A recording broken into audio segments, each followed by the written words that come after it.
Okay. Like now, if I wanted to be a real estate scammer, I know what to do. And the set of people that's really easy to get them to fall for whatever scheme I'm running are people who are poor, people who, I'm not say poor, but people who have managed to save money to buy land and hoping maybe in future when they get money, they will start building little by little already. So I just try to help people when I can. That's very nice. Thank you so much for coming. So I have some questions. The first thing I'm going to ask you is, okay, people talk about real estate companies in Abuja. Okay. And they feel like the pool here is different from every other place. What do you think about it? The pool in what sense? Like real estate in Abuja is different from every other place within Nigeria. Is that true?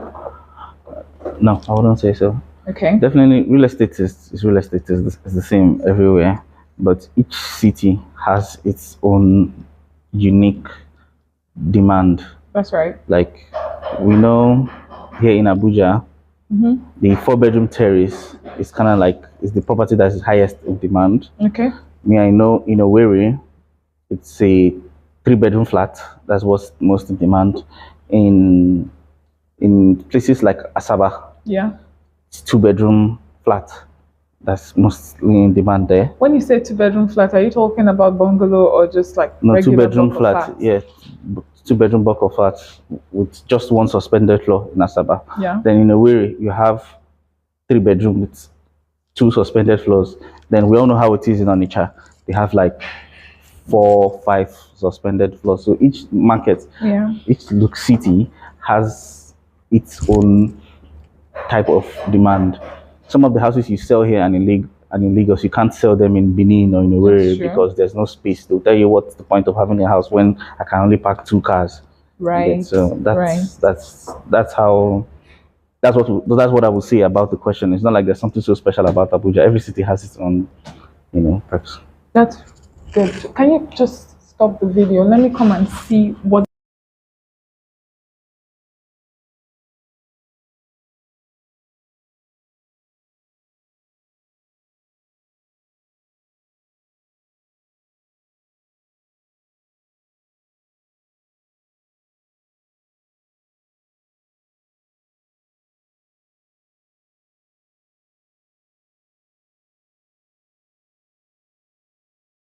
Let's sit later. Yeah. We talked about how real estate in Abuja is not so different from every other place, right? Yeah. So now, what is it you have noticed to be sketchy in purchasing lands in Abuja? Okay. So many things are sketchy. Like, where do I start from? Start from the most basic ones. Okay, let me say, real estate is supposed to be, or rather, is the safest form of investment if you get everything right. You get when you've acquired the land, you've built the house on it, you're getting your returns. Real estate is the safest way to invest, and there's a whole lot of shady things going on in the real estate scene, especially when it comes to the more affordable property scene, because the people that do these things, like now, if I wanted to be a real estate scammer, I know what to do. And the set of people that's really easy to get them to fall for whatever scheme I'm running are people who are poor, people who, I'm not saying poor, but people who have managed to save money to buy land and hoping maybe in future when they get money, they will start building little by little. That's right. Most of these people, they see something cheap that is affordable and they are eager to make a purchase. They are the people that you tell them, oh, our price is increasing in 1 week, and they will be in a hurry to pay. Yeah. Someone who's buying a property of 500 million, tell him it's increasing in 1 week. Tell you that's your business. Yeah. Don't rush him. If you want to increase your price, increase your price. That's true. You don't do that. Yeah. Okay. So the lower end people, they're in a hurry to pay money.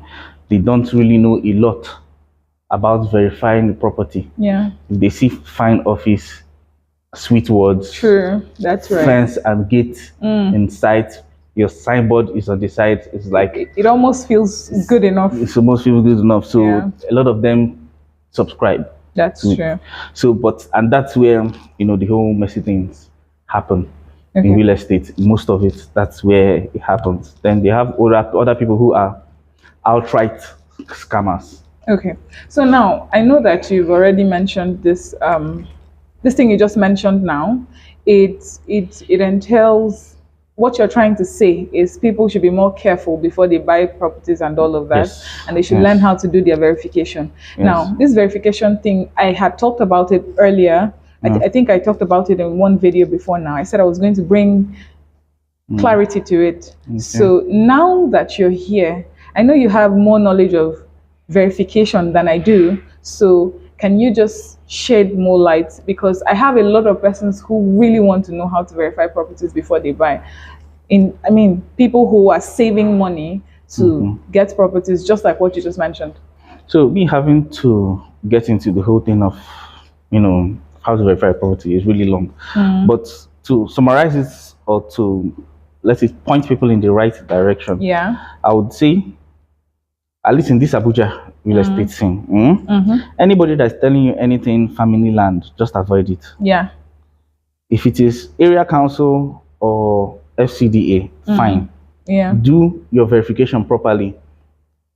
In doing your verification properly, involve a land surveyor. That's good. First, so that whatever document they are giving you, that land surveyor can help you find out if there are any issues with it or not. True. Then involve a lawyer when it comes to, for instance, if the name on the document is not the same name with the owner. Yeah. It's possible that, let's say I have a plot. The name on the system might not be mine. Yeah. It could be someone else's name. Yeah. And I have some sort of power of attorney or some sort of agreement with the person to be able to sell. Yeah. It happens.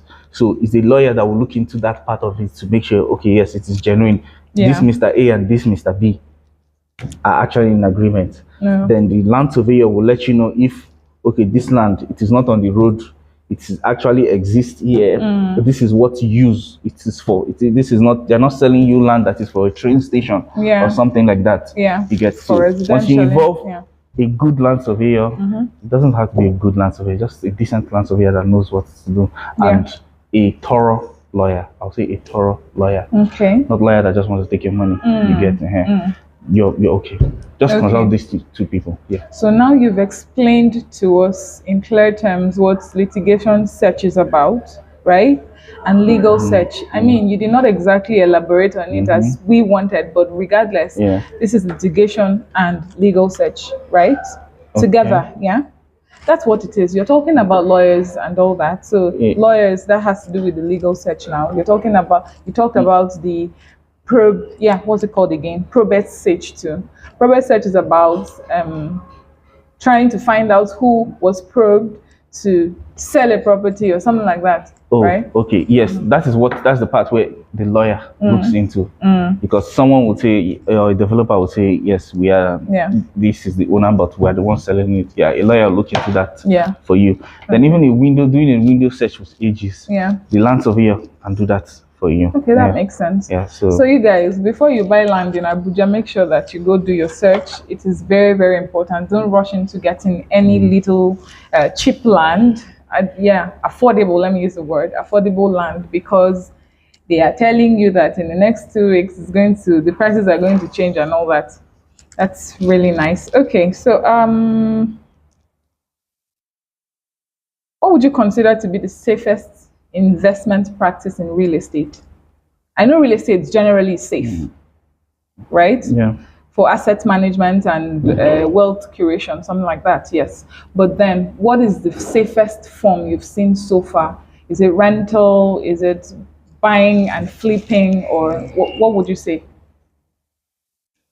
The safest, I would say, is...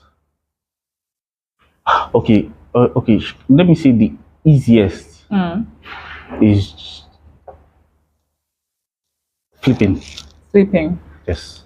Okay. It's flipping. It's just like buying clothes in bulk. Yeah. And then you sell small. You can do that. Buy a hectare. Yeah.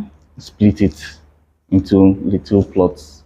People buy them. Yeah. Then you can manage the estate in future, or you can give it to a different estate management company to do that, right? Do that. Now, this is in large scale. What you're just talking about now is for people who have a lot of money. What about people who do not have a lot of money? They're like, okay, I just want something safe enough. Yes, flipping also works. For instance, now you can just, let's say you're buying individual plots, not like estate plots. Okay. You can simply buy a plot, fence it, put gate, sell. Right. Buy a plot, fence it, put gate, sell. I think that works really fast. Yeah. So you just buy land, fence it, put gate, sell, move on to the next. Yes, your margin will not be as high as someone who is fully developing the land and selling, but it's a lot faster for you. Okay. Yes. That makes sense. What other questions do I have here? I know people assume that, I wrote here, I know people assume that when we buy land, it is solely theirs and it's rock solid. What do you have to comment on that? That when they buy land? Yeah, okay. You know how, say you bought a land somewhere and in your head, you're like, okay, this land is mine, the government cannot take it away from me and all that stuff. Is it really true? No, it's not true. Okay. The government can take any land they want. Okay. Except you somehow get an absolute ownership. I don't think anybody has that. Basically, if you have absolute ownership, it means that your land is a different country. Yeah, so I don't think it's possible. I won't say it's impossible, but I don't know anybody that has done that. Nobody has done that. Okay. You get, You know, America bought Alaska from Russia. Oh, really? I didn't know that. Yes. So that's an absolute ownership for America. I see. So long as you're in Nigeria, every land belongs to the government. So that 99-year thing they write on the on your... Yes, it's real. It's 99 years. Okay. So if everything is okay with your land, document is all right. Yeah. Your land is not on the road or any some government facility or land that is for government facility. Yeah. And government needs your land tomorrow, they can take it, but they will compensate you. That's right. But if it's, let's say the land is in a place that's supposed to be a railway station, they'll take it and they wouldn't even... Okay. No one won't come, they won't even... There's nothing you can do. Absolutely nothing you can do. Yeah. All right, that's good. I think that's all the questions we're going to be asking.